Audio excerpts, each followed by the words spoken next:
नारायण नारायण। आज का विषय है वृत्ति में संतोष रहना भगवान की कृपा की निशानी है। हमारी देह पंच महाभूतों से बनी है। इसके भीतर का मैं कौन है यह देखें। जो नश्वर है वह कभी मैं नहीं हो सकता, यानी मैं पंच महाभूतों का नहीं हूँ, यह स्पष्ट हुआ। तो शाश्वत होता है वही सच्चिदानंद होता है। एक मनुष्य की मैं भगवत स्वरूप हो जाए, ऐसी सुप्त या कभी प्रकट इच्छा होती है। होगा ही तो उस भगवत स्वरूप मैं का थोड़ा तो मुझ में, अन्यथा मुझे ऐसा नहीं लग सकता। अर्थात मैं का अंश हर एक में होता हो तभी ऐसा लगेगा, अन्यथा नहीं।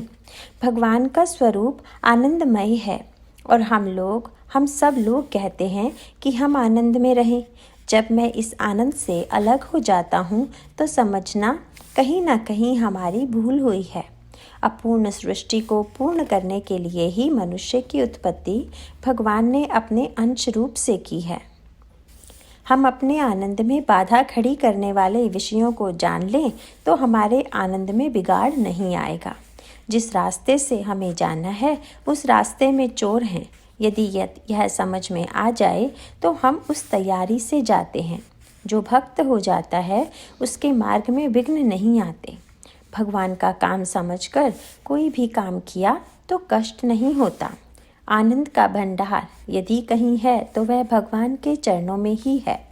नाटक में राजा का काम करने वाला आदमी जैसे असली जीवन में मैं भिखारी हूँ यह जानकर काम करता है, वैसे हम अपना सच्चा स्वरूप जानकर गृहस्थी करें।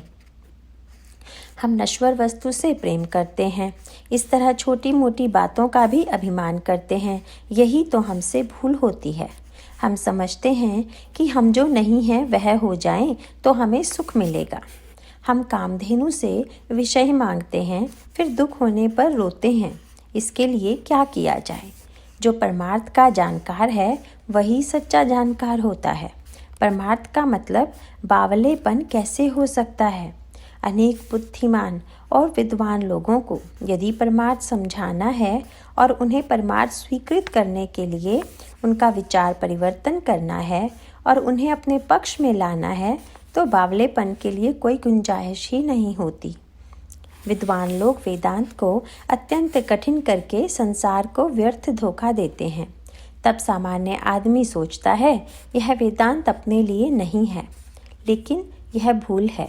वेदांत सबके लिए है। वेदांत मनुष्य मात्र के लिए है। वेदांत के बिना मनुष्य जी ही नहीं सकता।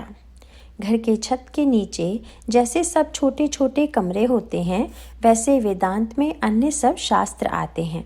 शास्त्र के मार्ग इसलिए हैं कि वृत्तियाँ कहीं भटक नहीं जाएं।